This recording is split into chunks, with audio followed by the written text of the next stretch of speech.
the least. Demi Moore was so good in this film. Her physical transformation and mental deterioration were so well done, and that ending was horrific yet so tragic. And it's getting some award season buzz. Demi Moore was so good in this film. Her physical transformation by the way, at and the mental same time, deterioration were so well done, and that ending was horrific. I get it. Yet so I really do. It wasn't.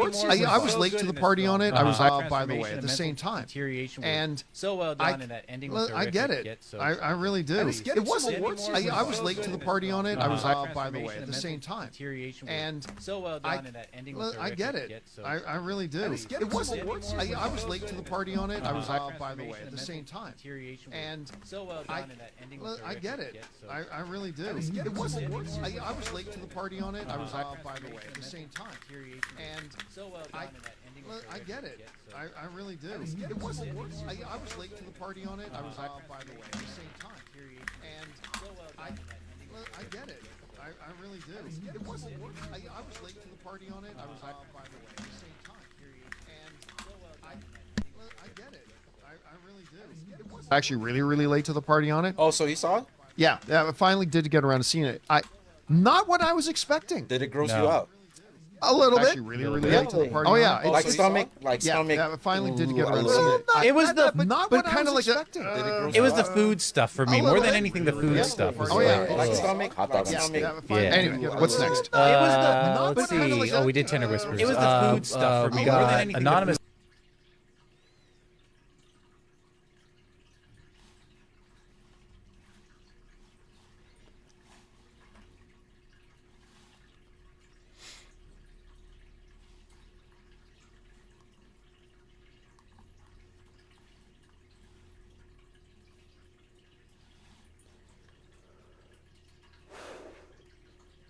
The Aquaman 2, the DC fans that didn't go out to see Black Adam, the DC fans, like those. Yeah, where DC the hell fans? was Gondor?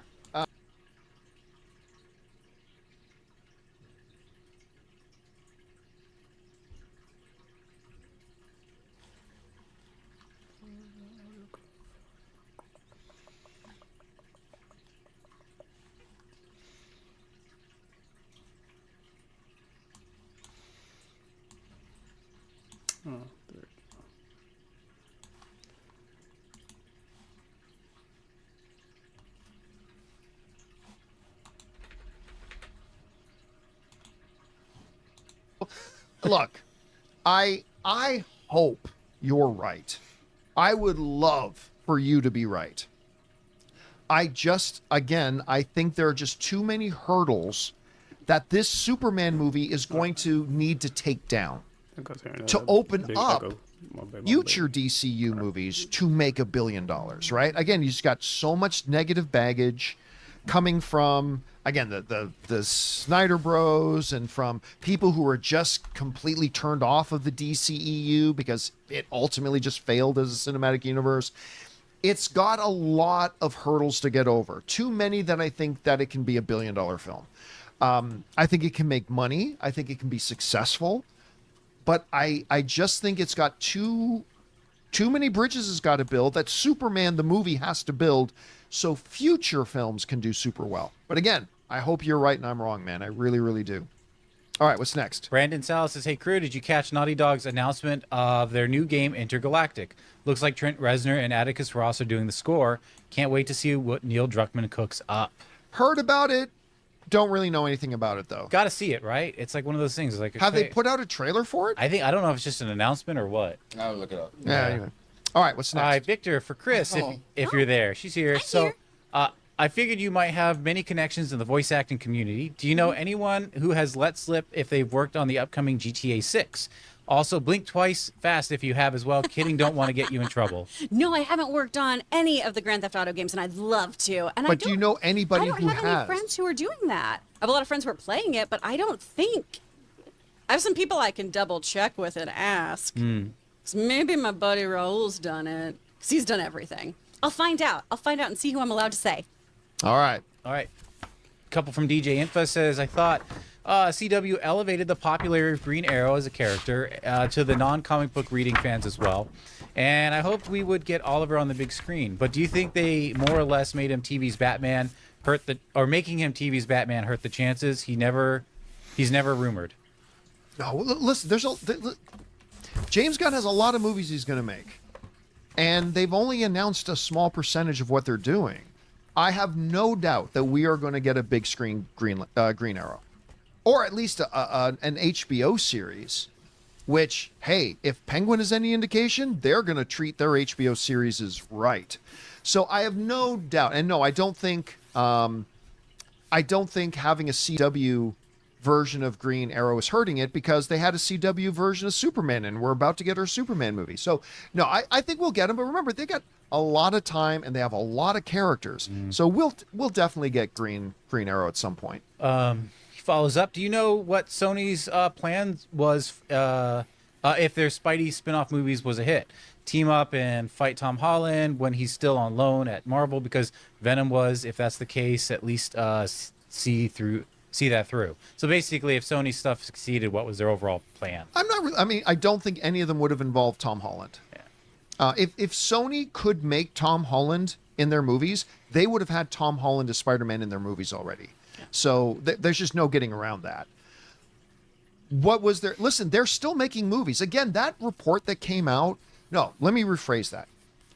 The report that initially came out of the Wrap never said that Sony was done making movies. They said they don't have any others in the pipeline for now. But people took that and ran with it all over the internet. And we tried to tell people, but they ran all the internet. Sony's officially done. They're killing their Spider Universe. And we tried to tell people, no, they're not. Then finally, Variety then put out an article. Did you see that one? Variety put out an article the other day debunking that. It's like, no, they're not done. They are going to make more movies. But they've got to rethink how they make them. Because even though these Spider-Verse movies have been profitable overall, you want to go in the right direction. So we'll see where they're ultimately going. Oh my God, Craven is so bad. Craven is so bad. Do you think it's going to be on digital by Boxing Day? Because I have a tradition of watching terrible movies and making a drinking game out of them, and I'd really like to do Probably it already that. on digital. I was going to say, I think it'll be on digital by lunch. Yeah. Perfect. So I'm selling maybe. copies. You want one? Let's go. I'm just kidding. All right, what's next? Anonymous says Karate Kid post-credit scene. Ben Wang is training alone in a dojo when a mysterious figure walks in to talk to him about the Miyagi Initiative. That person is Jaden Smith. You're welcome. What character? What are the chances that he has a cameo? Jaden Smith? Ooh. I mean, we can look it up. I don't know that he's like. I mean, there's certainly been no news about it, but that, a surprise cameo. I wouldn't say terrible. I wouldn't think the chances would be terrible. So is For a this a quick part of cameo? that story then? Is Jackie Chan playing the same character as that? He's the person? same character. Yeah, he's the same Okay. guy. But So- he's not listed on the cast. So this Jaden could be a Smith. reference. No, it would be a surprise cameo Yeah. for Oh, sure. yeah, right. Like, I don't think he's going to be playing a role in the film, but a quick cameo, I wouldn't bet on it, but I wouldn't say the chances are terrible. All right, what's next? We got Sean Clegg, who says, I cried during the Superman trailer. This is the Superman I've waited my whole life for. Symbol of hope, light-hearted, and hearing Williams' score gave me goosebumps. James Gunn gets it. It is stunning to me, especially when the trailer dropped on DC's YouTube channel. And as I went through the comments in there, how many times that phrase was used. James Gunn gets it. I mean, I think there was an article today too. I can't remember if it was in Screen Rant or whatever. That says, like, if nothing else, this trailer shows us that James Gunn understands Superman better than most people. And he does.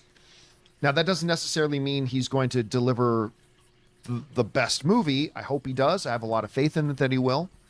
But yeah, when you see this, and you hear the stories that he references that are part of the inspiration of this particular story, he gets Superman. He does. And now, whether that means he'll make a good movie, that's the jury's out on that. We'll find out. But yeah, he definitely does get it. All right, what's next? Jerry says, hi, John and crew. After this first teaser of Superman and the hype it generated, what do you think will be the movie of the big three? Rebirth, Supes, Fantastic Four, to risk a flop at the box office? I'm not sure I understand the Yeah, question. are you saying what's going to be big or what's going to be bad? I mean... And what were the three options? Fantastic Four, H.E. Superman? Rebirth. What's H.E. Rebirth? Supes and Fantastic Four. What is Rebirth? Is there a movie coming? Yeah. We did Jurassic World. Oh, Rebirth. Jurassic World Rebirth. Which one would be the biggest out of the three? Probably Jurassic World Rebirth will be the biggest of the it's three. the most established. Yeah. I'm not saying I think it's going to be the best, but like the last Jurassic World movie that not a lot of people even liked made over $1 billion. Yeah. I don't think this Fantastic Four will make $1 billion. I think it's going to be great, and I don't think Superman's going to make it. Yeah, so I think the biggest out of them will be the Jurassic World movie, and then hopefully the Superman movie will be the best one. You actually bought that movie. Remember on digital? You were like, "Oh, we gotta watch this." No, I didn't buy it. It was on you. It was me. You did that. So, but it's now on your history. Yeah, I know. Now It's on all your history. I remember I came walking in the house. I'm like, why is this Jurassic World movie on the TV? It's like Ray is sitting there. Yeah, me and my cousin Joan were watching it. We wanted to watch it, so now it's on John's history. But then if I'm of purchases, if I'm rereading it, maybe he's asking like what has the biggest risk like associated for a flop. I would say Superman. Yeah, because if it's bad, that's a whole world. Yeah. See, here's the thing about I think Fantastic Four is a very safe one. In the I don't mean they're going to approach it safe, but I mean. I do not think it's going to flop at all. I don't think it's in any danger of flopping. And I don't think it's going to be $1 billion movie either. I think it's going to be very comfortable. It's going to make money, all that kind of stuff. Jurassic World is definitely going to make money. Like, whether it's $1 billion film or not, who knows? But it's definitely going to make money. Superman is the one with the biggest potential to flop because of all the reasons that I've been telling people that I don't think it's going to make a ton of money. It's got a lot of obstacles it has to overcome. It can be great. Like Transformers 1, and like Transformers 1, possibly flop. So I'd say Superman has the potential to be the best of the movies, but it also has the biggest potential to flop. Not that I think it will. All right, what's next? We got Anonymous who says, I saw a fan pic of Corn Sweat and Pattinson together, and I hope they find a way to do it. It'd be hard, but if anyone can do it, it'd be Reeves and Gunn. Also, is Guy Gardner wearing a wig in the movie? Yes. It'd be in character that he hides his gray or balding hair as he's aging. Oh, that's a good question. But getting back to the whole Robert Pattinson thing, James Gunn has already shot that down. Yeah. He said it's something, of course, he considered at first because he wants to consider everything, but they ultimately decided against that. So we're not going to see Robert Pattinson there. And that's fine with me because I don't think Robert Pattinson's Batman, as much as I love it, will fit in this new DCU. Yeah, imagine that Pattinson's Batman walks out of the room and just starts seeing people flying. Yeah, yeah. So they've already kind of said that. But could it He'd be retire. that in the movie, this guy Gardner is actually wearing a hairpiece? Like a hair, yeah. Because that kind of would be in line with maybe. That's funny. Actually, no, I don't think they will, but that's an interesting observation. I like that. Mike Rashetta says, I don't think we should compare Superman box office to Man of Steel, but rather 22's The Batman, New World, bad DC movie fatigue. Some fan groups saying the lead isn't their Batman or Supes, and Batman was 3 hours long. If Superman is great, I think it'll hit 750. So he's saying the benchmark would be the Batman, I guess. I don't think there is a benchmark. I don't either. There is no benchmark. This is a very unique situation that Superman is being released in. It's being released as, number one, the launch of a brand new cinematic universe with a recasted Superman, a brand new world, a brand new universe and a story that is facing a massive uphill battle because of all the audience that abandoned the DC movies ages ago, and then that fragment of the audience that wants to hold on to the ones that got abandoned a bunch of years ago. It just is fake. We don't have a comparable to that right now. There just is no comparable. So the benchmark is that just really that, can it make enough money, the $450 to $550 million, to at least break even? And I've been telling people, and I'm sorry, I'm right. It doesn't even matter that much whether they break even or not. Because again, it's not about whether Superman makes money. It's about if Superman can rehabilitate the image of DC and get people excited about DC again so that all the future movies can make money. The people at Warner Brothers and James Gunn and Peter Safran aren't going to lose a lot of sleep if Superman loses $50 million. What they will lose a lot of sleep on is if people don't like the movie. That's what they'll lose sleep on. So the benchmark is nebulous at best for this movie. So, yeah, because it's all about the future success, not about the current success. Current success is going to be based on whether people like it. All right, what's next? Harv's case is, John, I'm like you with Creature Commandos. It's fun, but not quite grabbing me as of yet. but after this week's episode 4, that is Weasel-centric, I may be all in. Damn, I should never underestimate James Gunn. The guy just loves tearing your heart out. I still haven't seen episode 3. I mean, I am going to. I have not tapped out of the show. It's just that I haven't felt overly motivated to rush out and watch the next episode. I saw the first 2 episodes. I thought they were fine. I liked them. But I've not watched episode 3 or episode 4 yet. But I will get caught up here because I'm hearing good things. All right, what's next? Fred the Hedgehog says, hey, John and crew, Sonic 3 has arrived. Looks great. Reviews at 88% Rotten Tomatoes, an audience score of 98, but have requested for Ray and Chris, I want guys to sing to John and Jonathan the iconic song of Live and Learn by Crush 40. So the Live and Learn. Was that in the movie? Yeah. I don't even know what the song is. Yeah. Well, it's obviously one that Ray did not like. Oh my God! It was that. Oh, Is that the one that didn't work for you? In the skydiving I am so scene? sorry if that is like important to Sonic fans. I'm so sorry. Yeah, I listen, to me, Sonic 3 is a thumbs up. It's another win for them. I just don't think it's quite as good as 1 and 2, but definitely one you should go see. It's a lot of fun. All right, what's next? Alex says Superman 78 had Brando and Hackman. Nolan got Morgan Freeman, Gary Oldman, Liam Neeson, Cillian Murphy, Michael Caine, and more for Batman Begins. Gun Superman has Wendell Pierce and Rachel Brosnahan. Like it's a Netflix series. Why no movie stars? Guardians didn't have any. I mean, when it first started. Yeah, Chris Pratt was just that guy on Parks and Rec. People were like, dude, he's that doughy guy from Parks and Rec. What? Yeah. People were against it. Yeah, no, getting big movie stars, James Gunn had a very clear mandate. I'm going to get the best people for the role. And by the way, the one playing Lois Lane is a multi-Emmy winner. Just throwing that out there. Rachel Brosnahan is like won a lot of trophies for The Marvelous Mrs. Maisel. But that's not the important thing. Like for years, the audience has screamed, just get the best person for the role. Okay, well, that's what he did. James Gunn went through a lot of people and decided Dave Cornsweet is the guy to play Superman. Now, whether that he's right or not, we'll find out when we see the movie. But that's the thing. He did what everybody's always asked for. Just get the best person for the role. I don't think we should criticize him for that. And by the way, when he's saying it looks like a Netflix thing, well, listen, now these Netflix and Peacock series, they're getting in Oscar winners for all their stuff now, too. So, yeah. Why? Because none of those other people were the best person for the role. I mean, James Gunn even said in that one interview, listen, you would be shocked at the people that didn't get the role.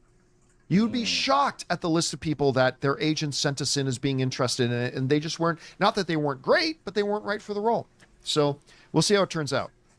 All right, what's next? Nanab says, hi all, love watching the show. My wife and I saw Wicked for the second time yesterday. Tears. I went home and added my ticket to the collection of movie tickets I've created since Harry Potter in 2010. Wow. Love movies. Keep up the good work. Thank you.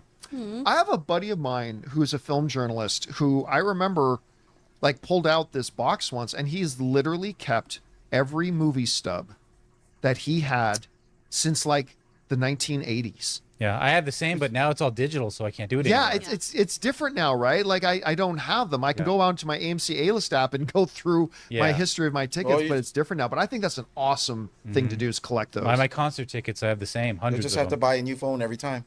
Yeah. All right, what's next? Let's see. Superman says, why do all the sets and costumes in the new Superman movie look so brown or yellow?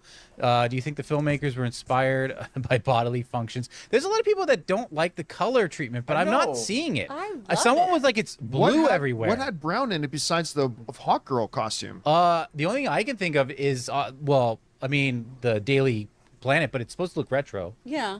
So there's a lot of yellows and browns in that, but it's like, again, I see any of that Superman, any of I that don't Guy see any of Gardner, this. any of these that in guys Mr. they see a shot, it triggers them, and it's like it's the whole thing, and it's like just rewatch it. All It's right. only one spot. All right, Oh, what's next? okay. Nashville's #1 JCS fan. Been a fan of the JCS team and shows since early AMC days. Thank you, man. Often say I watch you instead of Sports Center. I certainly don't always agree with all of your perceptions, but love the subjectivity vision for discussion. Part 2, that said, I'm wired for identifying inconsistencies. In your review for Craven, your first critique of the incompetence in which this film was made was because of characters standing on a frozen tundra talking, and we can't see their breath. Oh, there's a part 3. Okay, that makes more sense. In the opening of Superman teaser, you have Superman lying in the snow whistling, and crypto barking with no physical breath. How can this be an unforgivable sin for Kraven, but Superman gets a pass? Two different reasons. Number one, Superman is not a human being. We don't know what his alien physiology does. He also blows ice breath. Yeah, he also blows super breath. So, I mean, there's that too. So it is what it is. Alien creature, you can come up with any excuse that you want for that in the world. So it's one thing. Number two, it is just the trailer. Oftentimes in these trailers, there's little stuff like that then once you watch the movie, those little finishing touches are then put in later. So I'm not going to worry about that. With Kraven, I saw it in the movie. Like, I remember I thought about that when they released the first 8 minutes, but I decided not to criticize it yet because it was just the first 8 minutes. It might be a part of the finishing touches once they get the full movie out and on screen.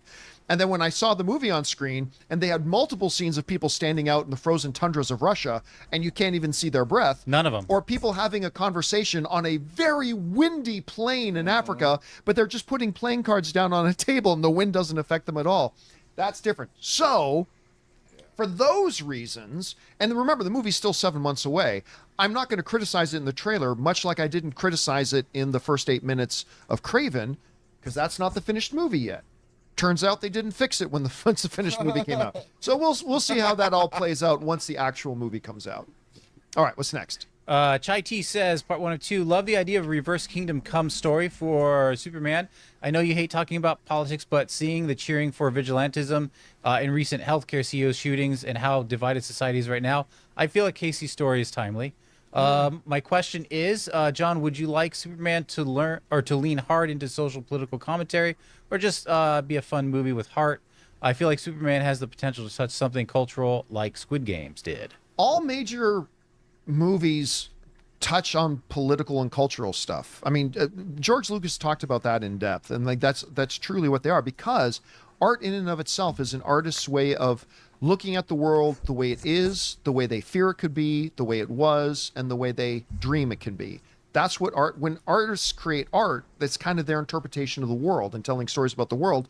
And that intrinsically will then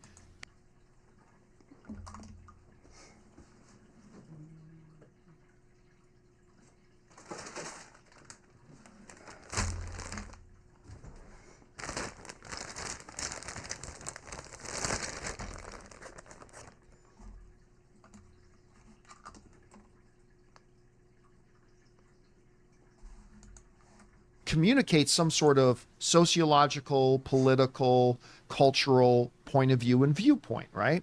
People only get upset about it when it's not their perception of the culture, the politics, or whatever. Anyway, so it by nature needs to touch on that a little bit. How much they want to go into that, that's up to each individual movie. But look, all I care about is that they tell a good story.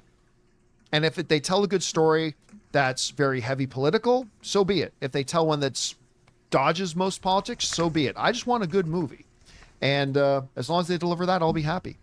All right, what's next? Let's see. Forbidden. I thought Robotnik's father was his grandfather. Anyway, doesn't really follow the games per se. Excuse me. Gerald Robotnik should be dead. Also, where the hell is Amy Rose?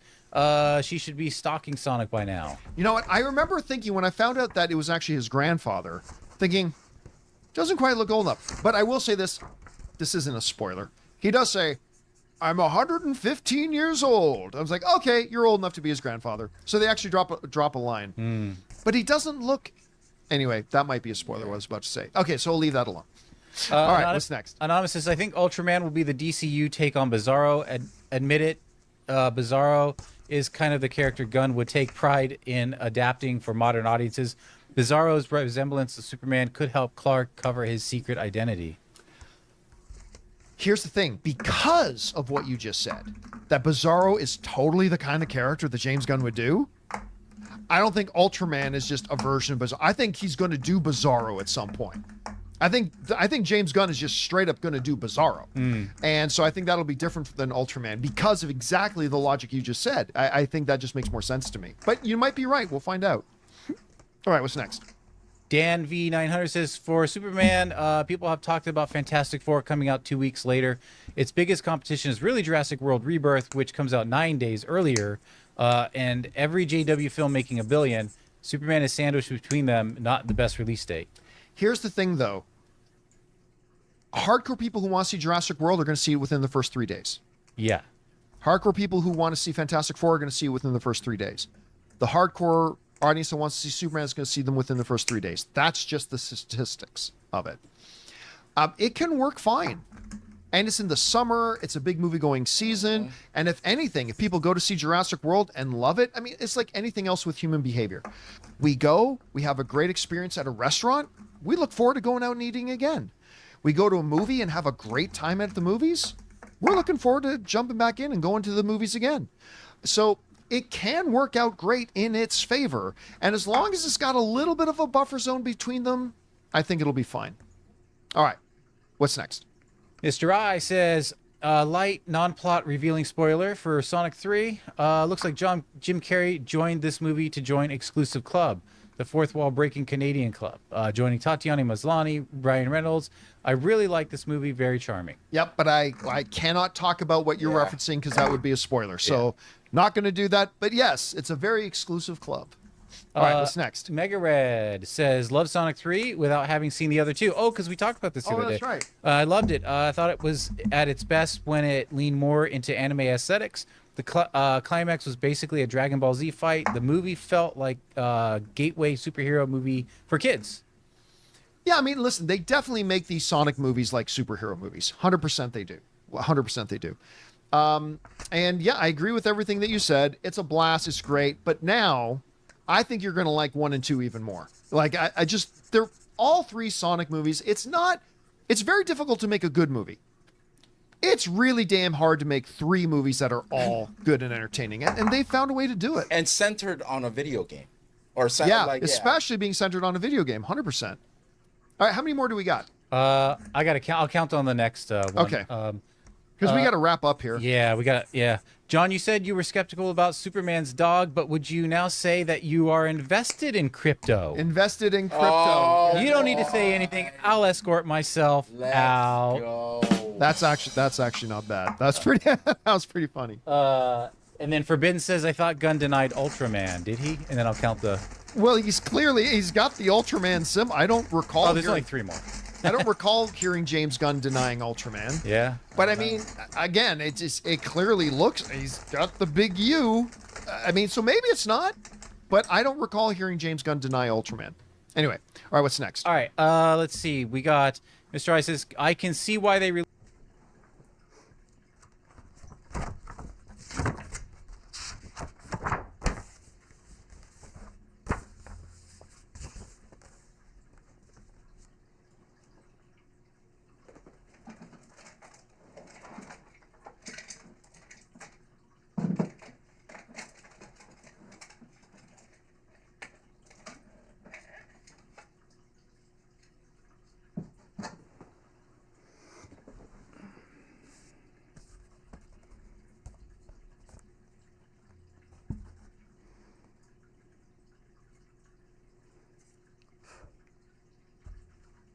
They hope you're doing good. Hey, yeah, doing good.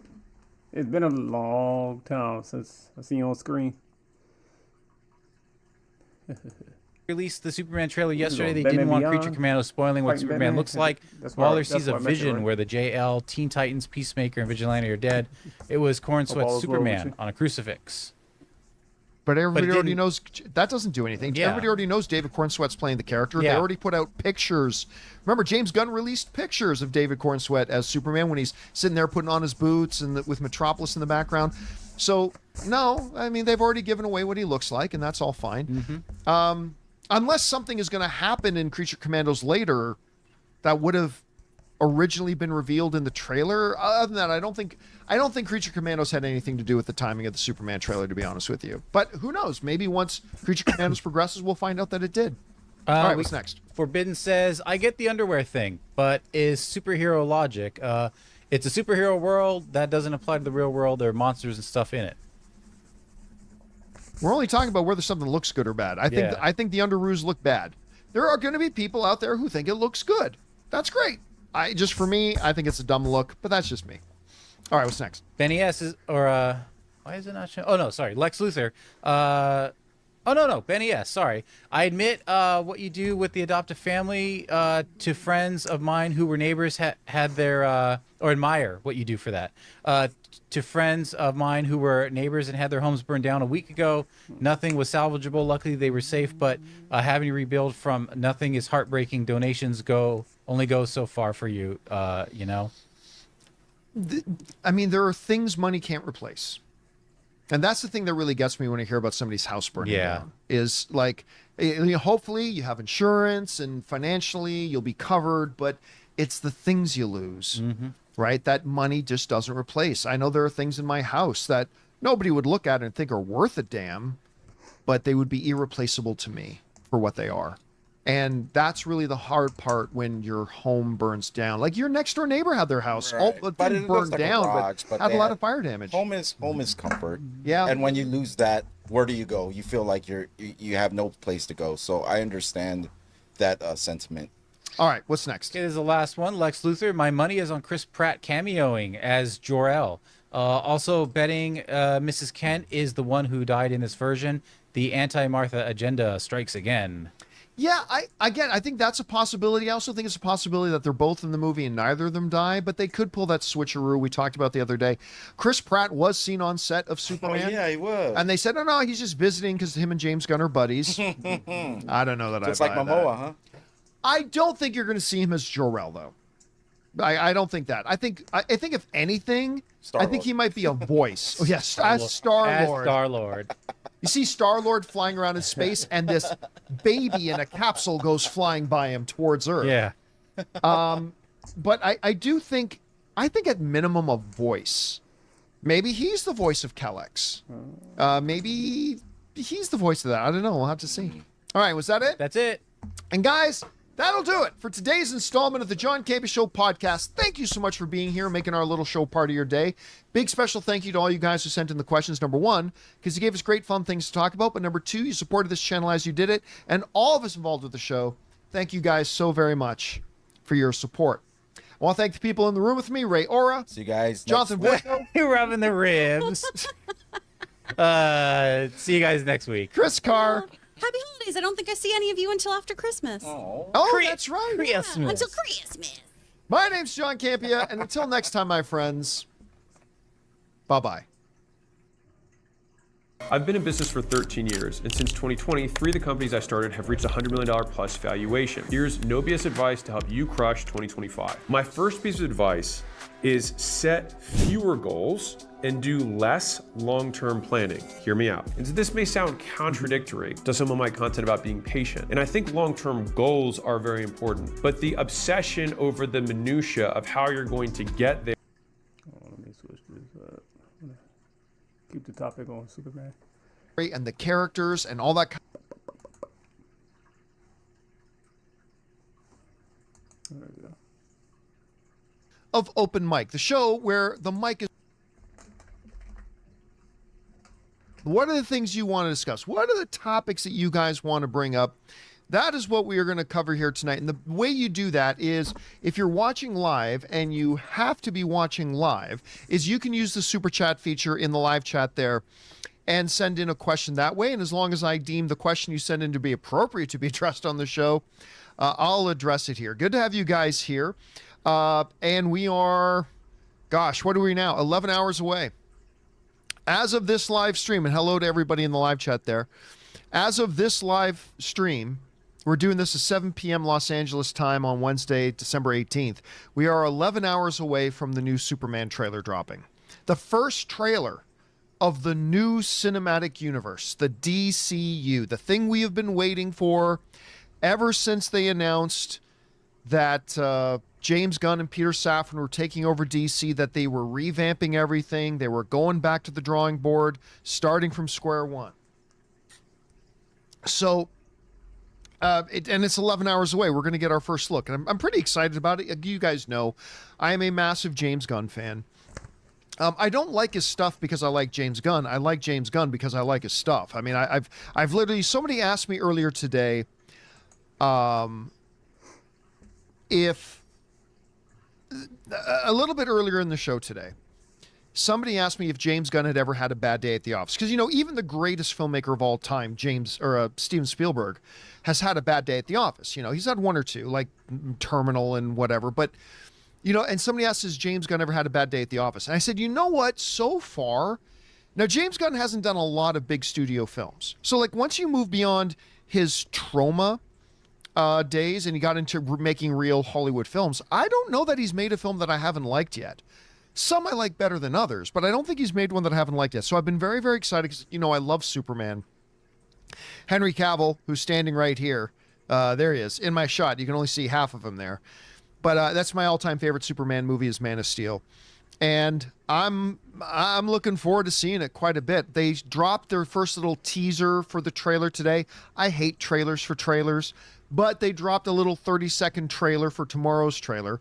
And I thought it looked really good. I mean, again, contrasting it to the Zack Snyder movies. And remember, I love Man of Steel. Absolutely love it. But, you know, it was a much more rich color palette. The colors weren't as muted and as dull. And not that I disliked the color palette of Man of Steel. I didn't dislike it. I love that film. But they really showed the difference. They were making more colorful, more bright, more vibrant.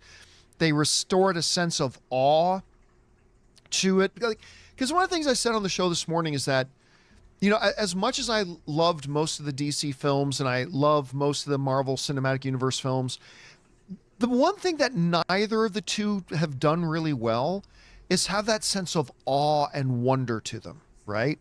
And in just that little 30-second clip today, it felt like they were kind of wanting to go back to that. Give us that little bit of a sense of awe again. Yeah, back in the Christopher Reeve days when that first 1978 Superman movie came out and they advertised it, you'll believe a man can fly. You know, that sense of wonder to it. And so we saw that. So I thought it would be interesting for us to start this evening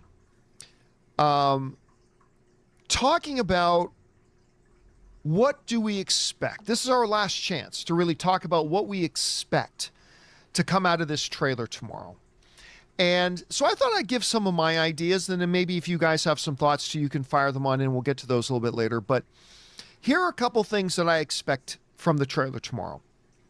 Number one, I don't expect a lot of dialogue.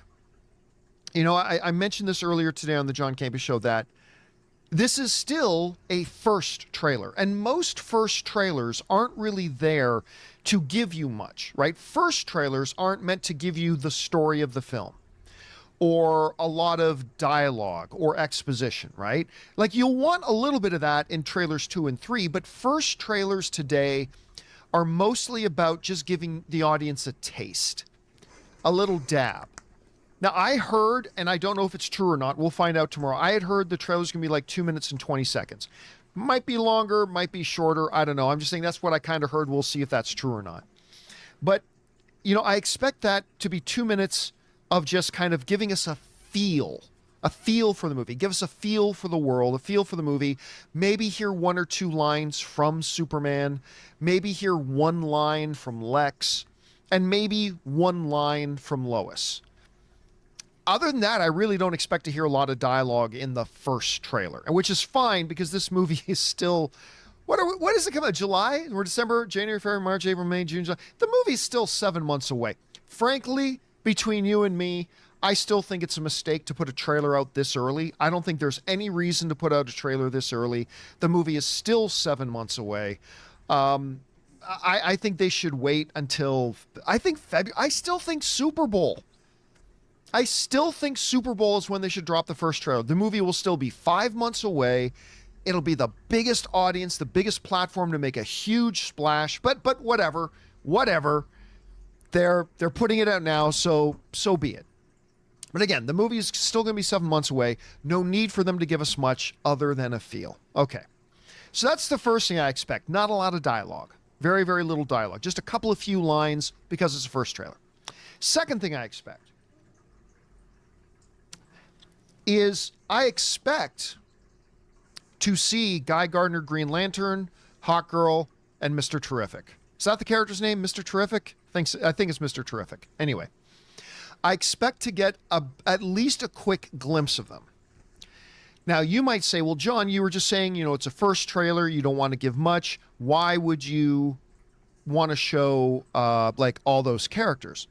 The reason I think we're going to see those characters is because when James Gunn was talking about the movie the other day, he specifically pointed out this is a very different start to a cinematic universe. We are joining a cinematic universe where superheroes are already there. This isn't an origin story, right? It's not an origin story. We're joining a world where superheroes already exist. And so the history of this world will reflect that superheroes have been around a little while. How long? I don't know. But this is a world, and I think since James Gunn is talking about that, I think that what he'll want to do, and I might be right, I might be wrong. Remember, I'm just theorizing here. I think what he'll want to do is in the first trailer, give us a little glimpse of that, hey, this is a world where superheroes already exist and have already been around. We're not going to start on Krypton with Jor-El putting his little baby Kal-El into a spaceship and shoots it off into the stars as Krypton explodes. I don't expect that's the way this movie's going to start. This is going to be a movie that is already in an established world, that already has established heroes, and that's a part of the reality of living in that world. And therefore, I think we're going to get glimpses of these characters. Not because they need to show off Nathan Fillion as Guy Gardner, but rather just to show to the audience. Remember, the first trailer is to give us a taste, right? Give us a sense of the tone. And for them to say, this is the world that this movie's taken in, I think we're going to see them. Again, I might be 100% wrong about that. This is just me guessing. Just guessing. So we'll see if that's what they're going to do there. So I think we're going to see that. I think we're going to see a bunch of those characters. The third thing I think we're going to see is at least one glimpse of an action sequence. I know the movie was a long time ago, but the big problem with Brandon Routh's Superman Returns, a movie that to this day I contend is a good movie. I'll argue anybody about that. Superman Returns is actually a good movie. It's just not a good comic book movie. And I don't think it met, because like the audiences went to go see it as, you know, they went to go see it as a comic book. It's a Superman movie, right? And we have certain expectations of comic book movies, whether they're darker or lighter, you know, more lighthearted or more heavy-handed. We all have certain expectations. And the fact is, they did a Superman movie where literally Superman never fought anything. He fought a plane falling from the sky and lifting a mountain. That's all he did in that, right?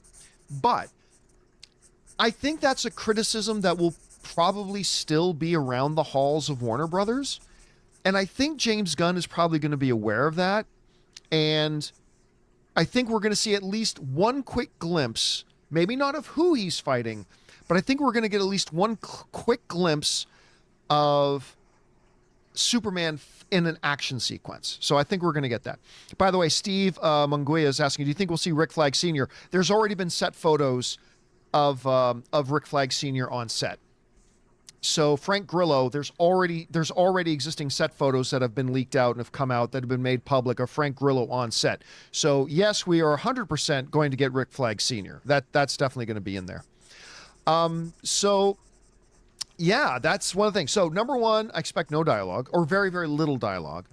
Number two, I expect to get a quick glimpse of the secondary characters in the film, like a Hawk Girl, Mr. Terrific, maybe Rick Flag Sr., Guy Gardner. Just a quick, they're going to be secondary B-list characters. This is going to be a Superman movie, make no mistake about it. But, you know, we're going to get a quick glimpse of these other characters just to establish that superheroes are already here. I expect that we're going to get at least one quick shot of an action sequence to overcome the criticisms that say come out of Superman Returns. Fourthly, I think it's going to be a very bright and inspiring and hopeful kind of trailer.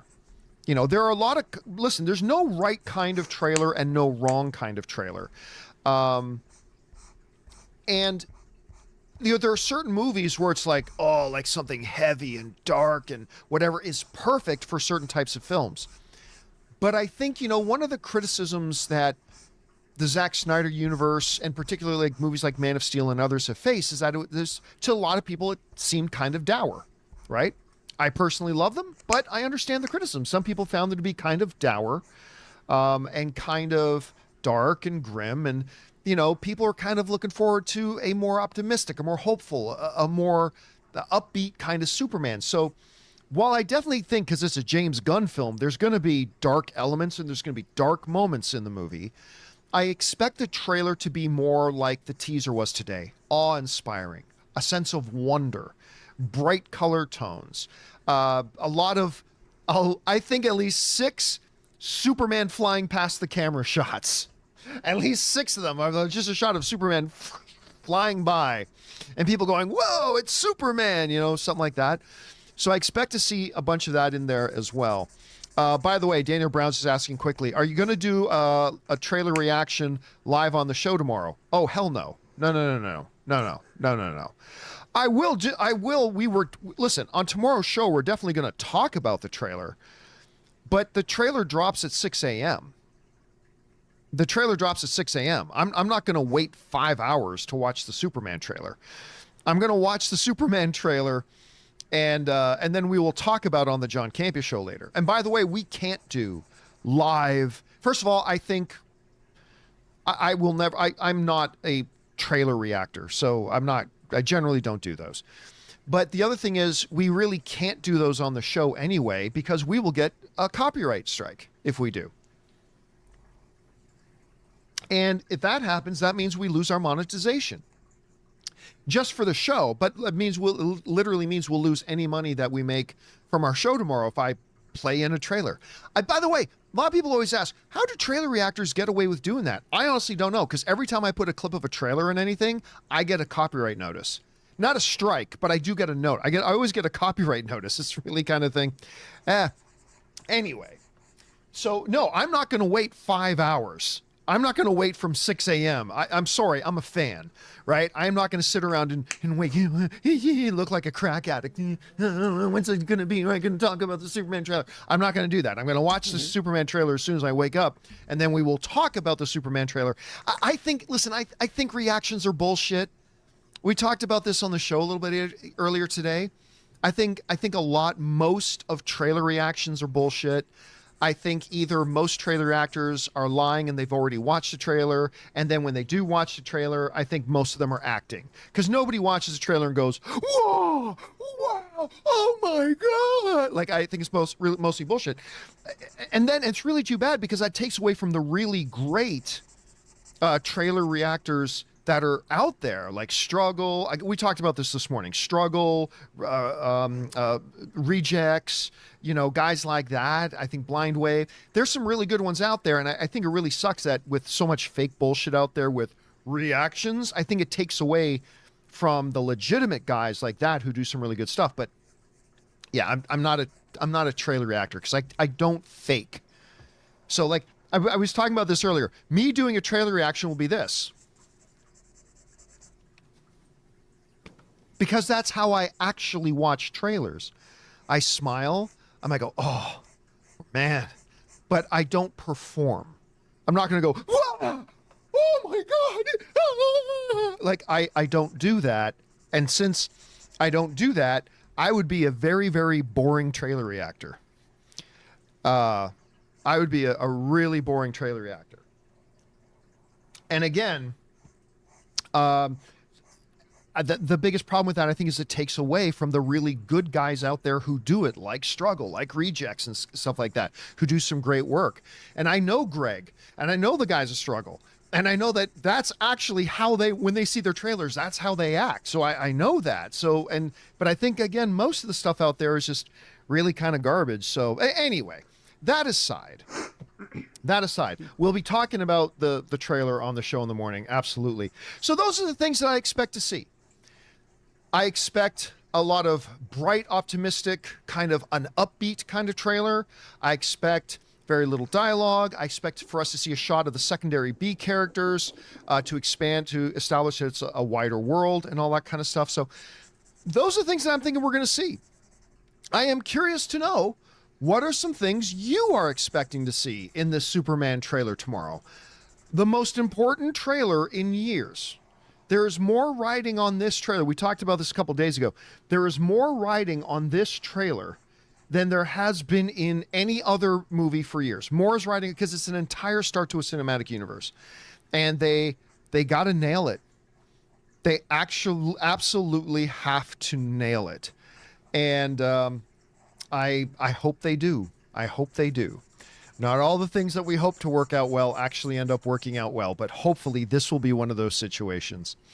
Anyway, guys, question is for you. How do you feel about it? Let me know what you're expecting to see, and we'll talk about that here too. All right.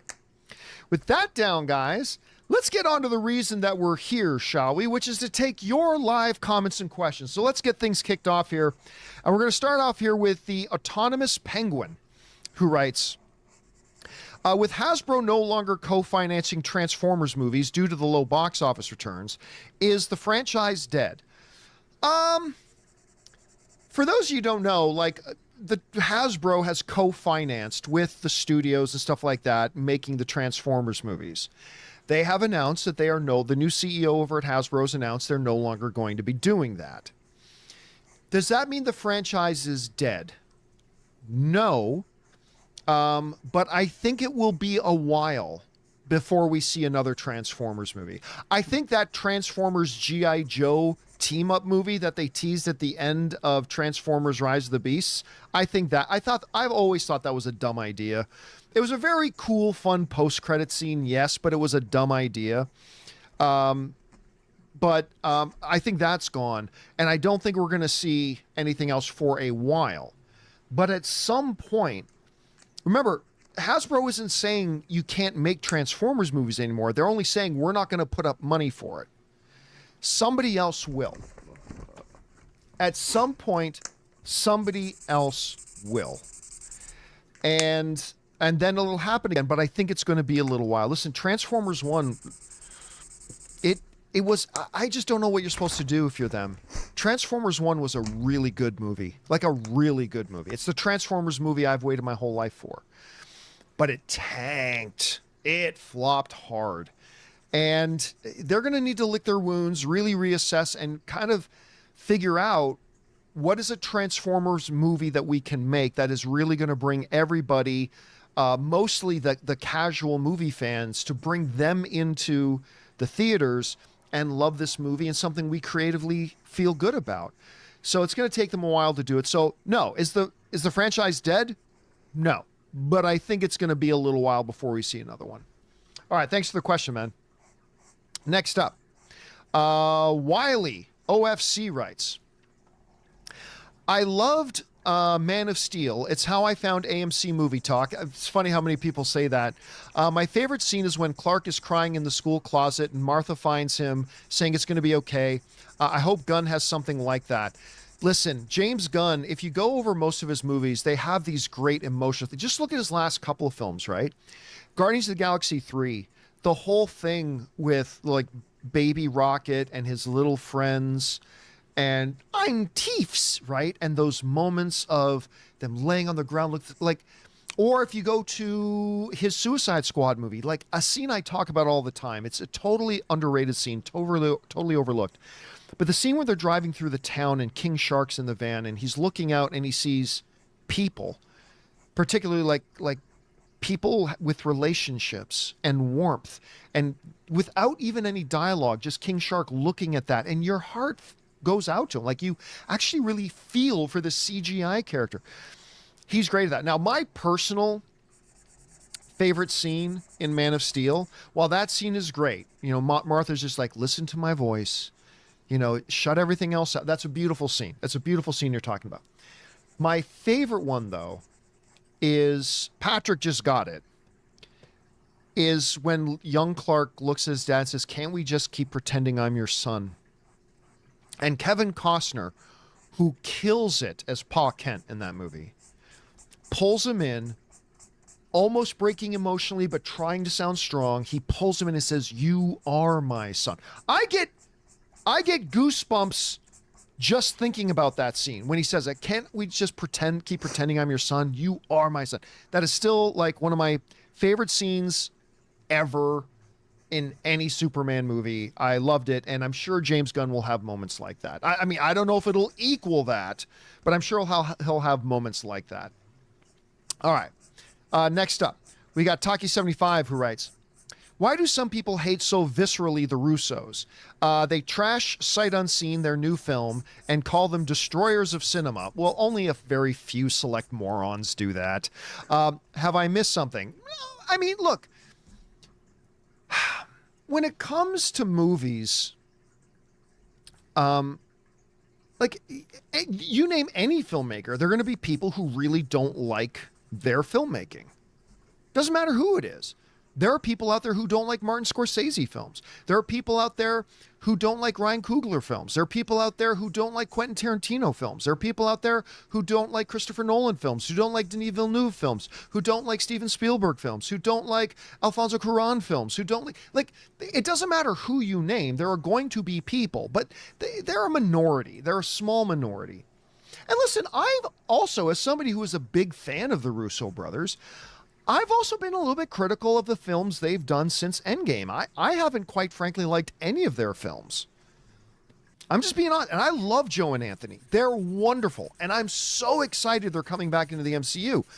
But to be honest, I haven't really loved any of the stuff they've done after Endgame. Now, whenever that comes up, whenever I mention that I haven't really liked anything done since Endgame, people go, "Well, John, the Russo brothers produced Everything Everywhere All at Once, and that won Best Picture of the Year." Listen to me. If you ever see anybody saying that, please correct them on this. Joe and Anthony Russo did nothing on that film. There is a reason why when Everything Everywhere All at Once won Best Picture at the Academy Awards, there's a reason Joe and Anthony Russo weren't on stage. And it wasn't because they were busy somewhere else. What literally happened with that, and I know this from studio people, they got handed Everything Everywhere All at Once. They took a pass on it, and they handed it over to somebody else. But they retained, because they're the ones who provided it, they got a producer credit. They weren't the producers of the film.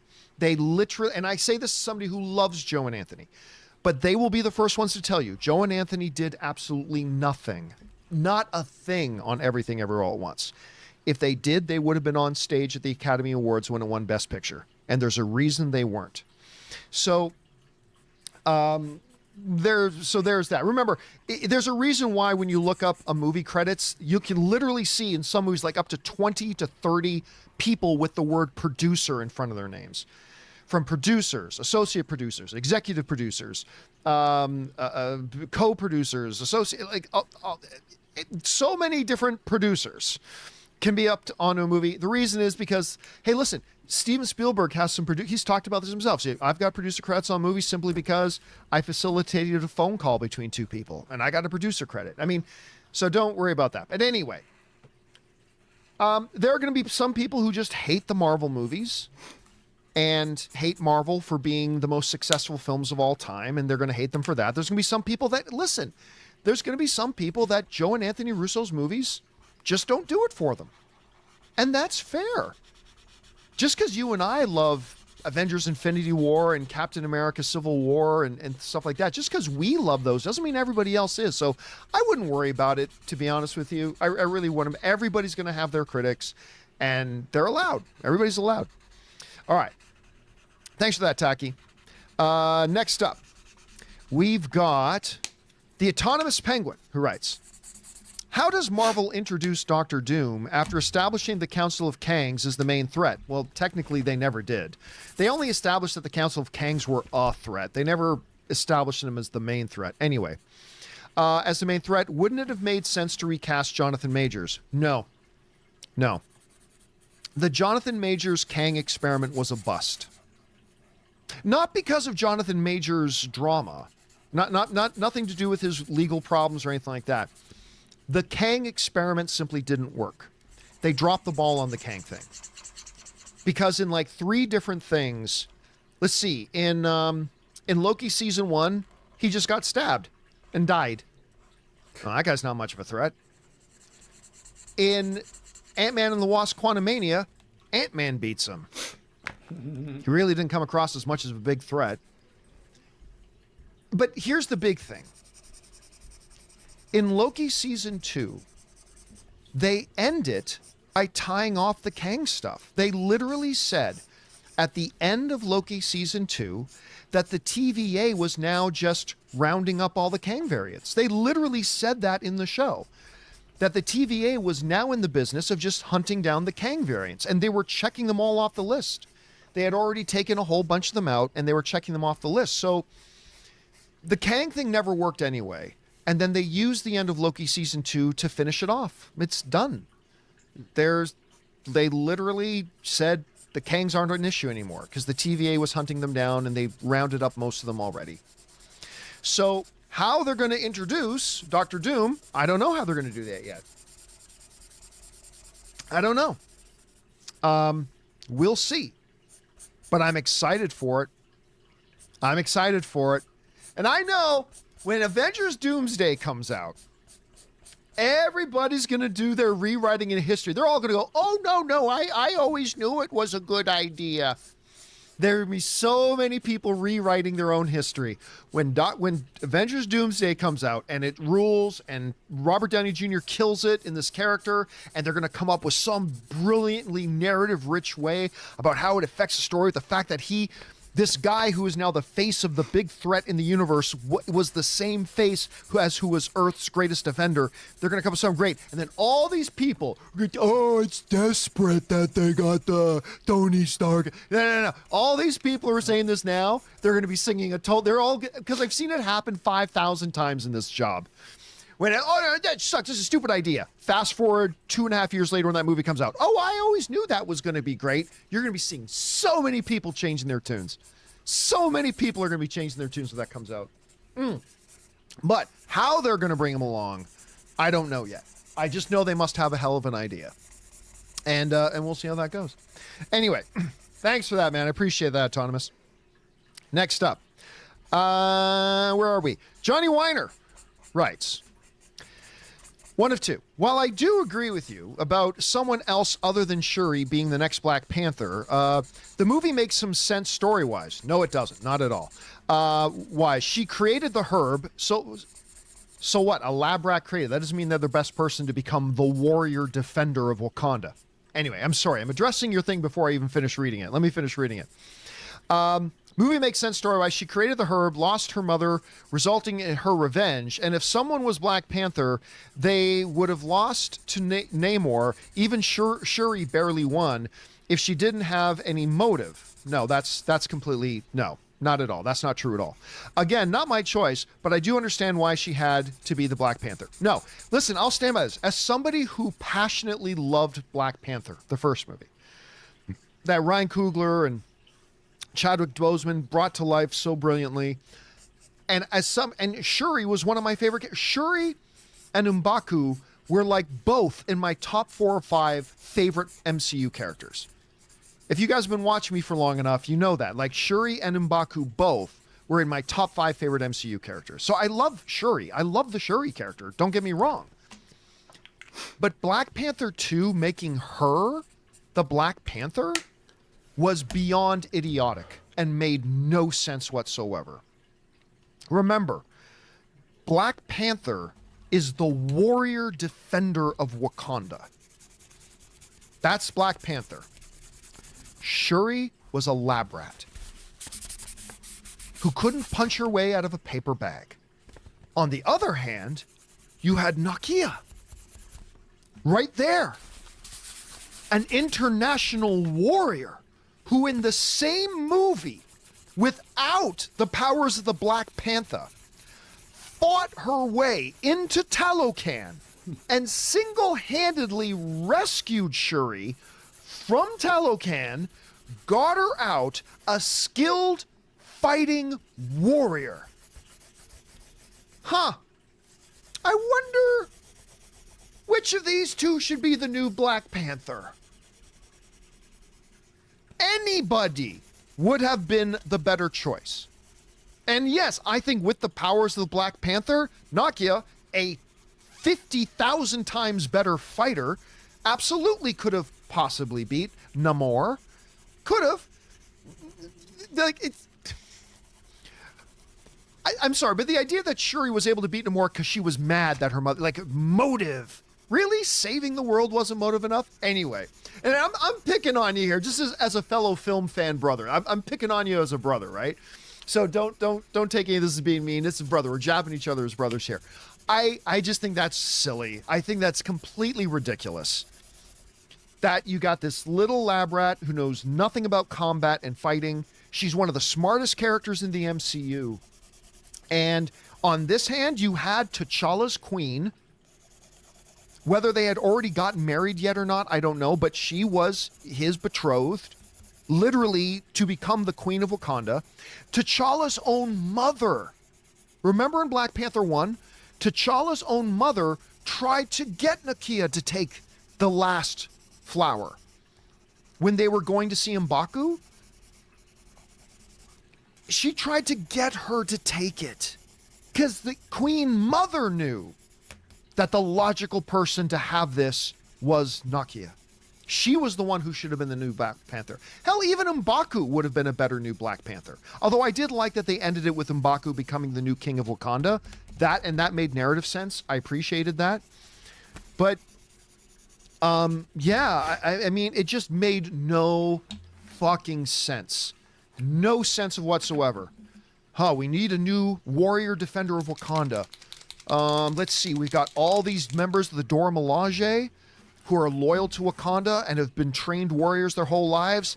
Nah. None of them. Not quite right. All right, over here, we got M'Baku, leader of one of the tribes, and probably, came within this close in Black Panther 1 to defeating T'Challa. Like, if they fought 10 times, M'Baku probably wins 5 of the times, and T'Challa probably wins 5. So he's a leader. He's a warrior. Maybe M'Baku should be the new Black Panther. No, not M'Baku. Okay, well, right here, we've got Nakia, a warrior of Wakanda, with international espionage experience, who single-handedly saved the princess from Talocan, who was the betrothed to become queen of Wakanda of T'Challa. Obviously, she should be the... No, not her. What about that girl over there? The one in the lab coat? Yeah. I mean, she's never been in a fight. I mean, in Black Panther 1, she literally just had to put on the fist blasters and just went pew pew. And then she got her ass knocked out pretty easily. Yeah, I think she's good. She's good. You know why? Because she's mad. Well, everybody's mad. No, but she's mad because her mom died. Let's make her the warrior defender. It makes no sense. It makes no sense. At all. At all. Even Shuri's own mother thought Nakia should have been the one to take the flower. Anyway, so... I mean, that's just me. I'll die on that hill that it was a stupid decision. Number one, it was a stupid decision for them to kill off T'Challa. They should have recast the role, carry on the legacy that Chadwick Boseman started. Instead, they killed off the character, which I thought was the dumbest idea ever. And then they compounded that stupid idea by making the least qualified person to be the new warrior defender of Wakanda. That girl over there who doesn't know how to fight and just put on some guns and went pew pew pew pew. There was some pretty nice pew pew. I like the pew pew, but that's not the warrior defender of Wakanda. It just made no sense to me. So, it is what it is. All right. With that down, thanks, man. I appreciate the question. I appreciate you sharing your perspective, man. I really do. Thanks for that, Johnny. All right, next up, Taki75 writes. Has any franchise been such an enormous waste of time and money as the Sony Spider-Man villains universe? Well, Taki, here's the thing. We talked about this on the John Campus show a few days ago. There's a little thing called math. and this may blow your mind, but do you know that Sony's Spider-Man-less universe is actually extremely profitable? It's true. We did a thing on the John Campus Show the other day where we took all the Sony Spider-Verse films since the beginning of Venom. All right? Because that's where it started with this Spider-Man Villains Universe thing. When you add up the expense that it costs, and we broke down the math on the John Campus Show. When you add up the expense of making Venoms 1, 2, and 3, Morbius, Madam Web, Kraven, and the 2 Spider-Verse films, and then you add up all the box office that those movies made, minus the theatrical cut and minus marketing, the Sony, this is true, we did the math on the show, the Sony Universe films are nearly $1 billion in profit. It's true. It's a fact. It's a mathematical fact. They're actually almost $1 billion in profit. And even if Kraven ends up losing like $200 million, which it could, it's probably going to lose somewhere around $150 million. But let's say Kraven lost like $200 million. The Sony universe is still $750 million in the profit. Like, isn't that nuts? But it's true. The Sony Spider-Verse stuff is actually profitable. They don't need all of them to make money. They only need the odd one here and there to be really profitable, and that more than covers any of the losses they make from a couple of the films. It's ridiculous. And by the way, it was, I really like a couple of them. I mean, first of all, their animated ones are the best Spider-Man movies ever made. Into the Spider-Verse and Across the Spider-Verse are the 2 singular best Spider-Man movies ever made, in my opinion. I love the first Venom. I think the first Venom was a massive crowd pleaser. Huge hit, made over $800 million, yada, yada, yada, all that kind of stuff. So, I mean, creatively, they've had hits and misses. Because, like, Into the Spider-Verse, Across the Spider-Verse, Venom 1, but then you've got Madam Web, Morbius, Kraven. I mean, yeah, so it's hit and miss. Absolutely it is. But the reality is, once you take the emotion out of it and actually just sit down and do the cold, hard math, this Sony universe is massively profitable. Not as profitable as the Marvel Cinematic Universe, but they're making money. And so that's why they're going to continue to make them. And so whether they can continue to make money, I don't know. We'll see when we get there. But right now, they're profitable, man. It's crazy. I know it's crazy, but it is what it is. All right. Thanks for that, Taki. Next up, we got Big Mouth Stan, who writes, will Legacy make as much as Man of Steel? Well, I mean, so Legacy, by Legacy, he means Superman. Because remember, it's not called Superman Legacy anymore. Like 6 months ago, they changed the name of it just to Superman. So will this Superman movie make as much as Man of Steel? If it's really good, it has a chance.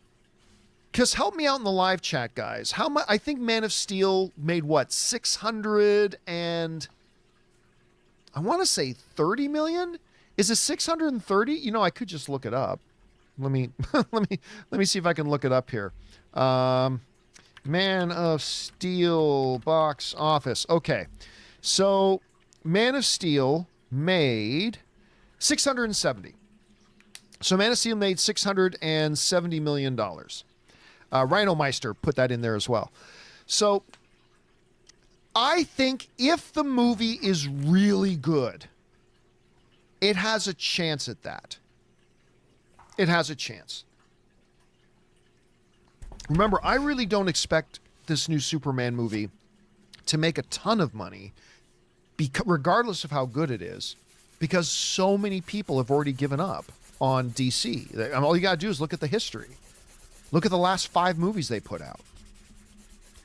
The audience has abandoned DC. DC has a terrible reputation right now with the average moviegoer. So I think it's going to take a little bit of winning the audience over. That's why, you know, the importance of Superman, this first movie, Superman, is not for it to make money. That's not the job. The job is to win people back over so that the next DCU movie will make more money. And the next DCU movie after that makes even more money.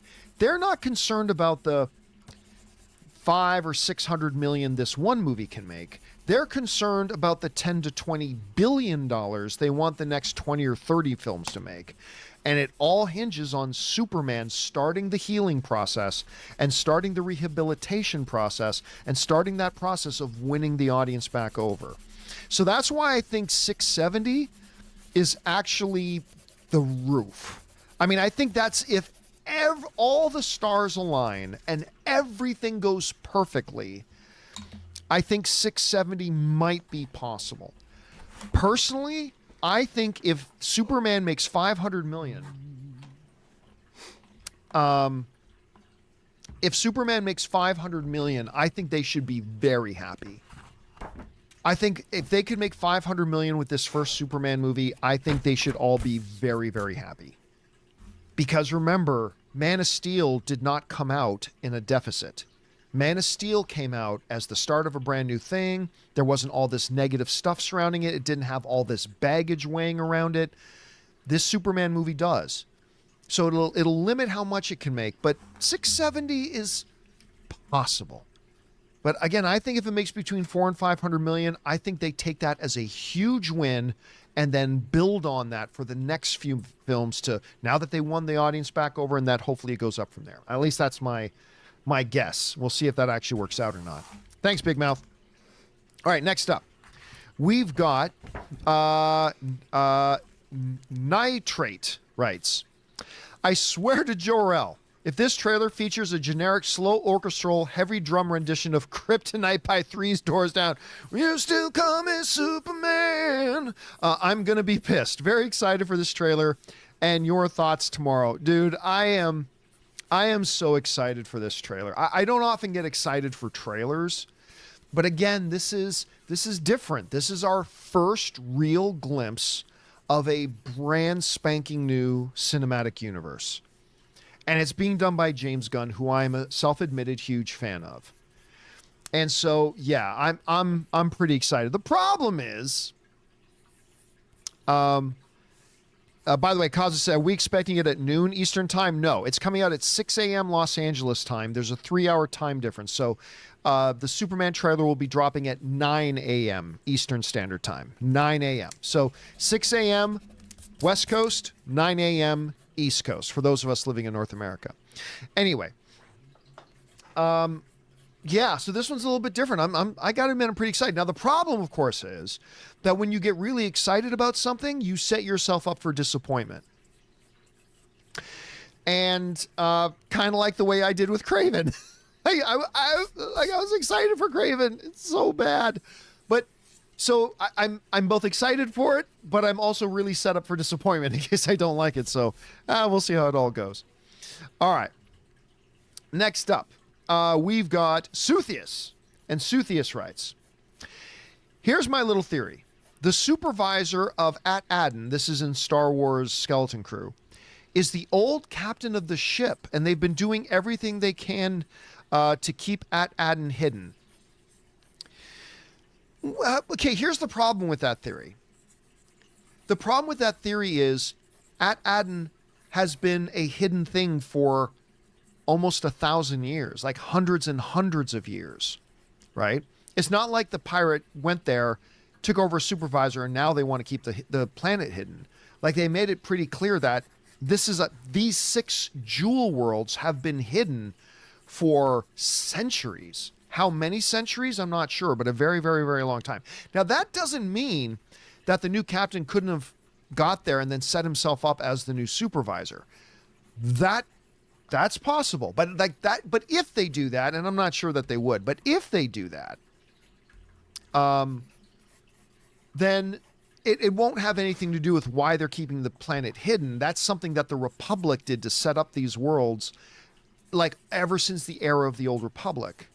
And remember, if the captain is there as the new supervisor, he's going to have to be pretty old because that ship with those skeletons in it have been crashed on At Adden for a while.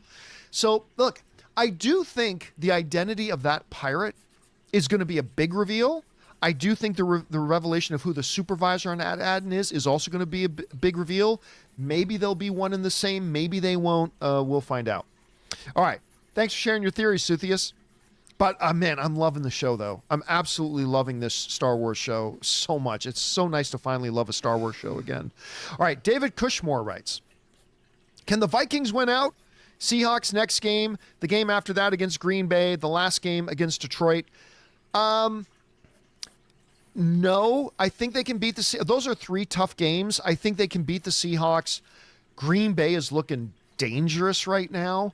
And they might be able to beat Detroit depending on if Detroit's defense can get healed up because they have a lot of injuries right now. So can they win all 3 of those? No. I think they win 2 out of 3.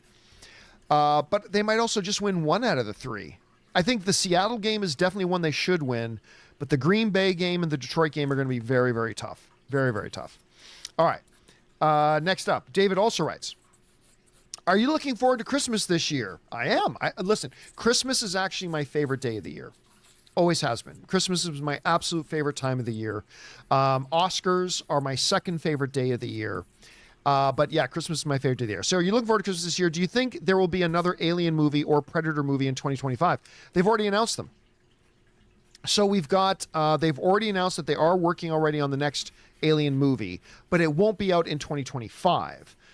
We do have the Alien TV series coming out. We got a new Alien Earth series coming out that will be out in 2025.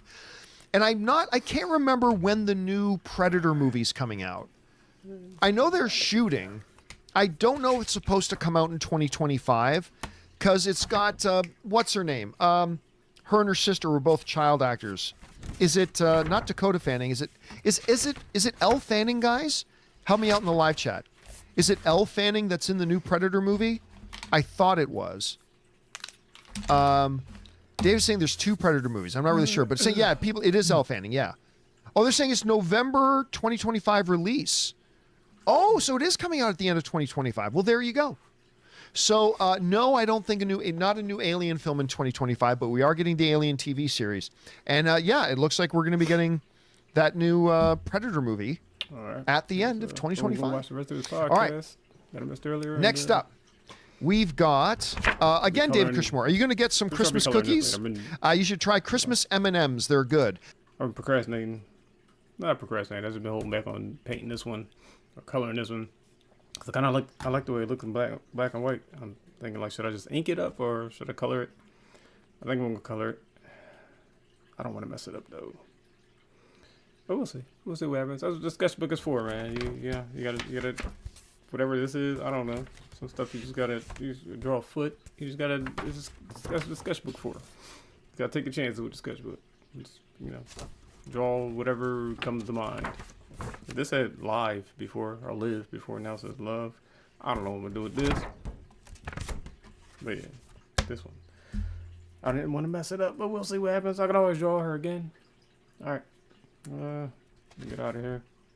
Nice quiet stream. Just listening to a podcast because it's kind of late. 1 o'clock in the morning on the East Coast. Thank y'all for, I see people who have joined on Instagram and on Twitch and on YouTube, and I appreciate y'all. Thanks for coming through, stopping through. I'm trying to keep Fridays open for art live streams and then Mondays for my gaming live streams. But check it all out at patreon.com/LylesNate. You can see it down there. Or just NateLyles.com. Find out anything and everything on NateLyles.com. That's where all my links and everything is. But yeah, thank y'all for coming through. Hope you enjoyed it. Thanks for watching the replay. I'm sure we're going to be... Sorry, this is what we're working on today.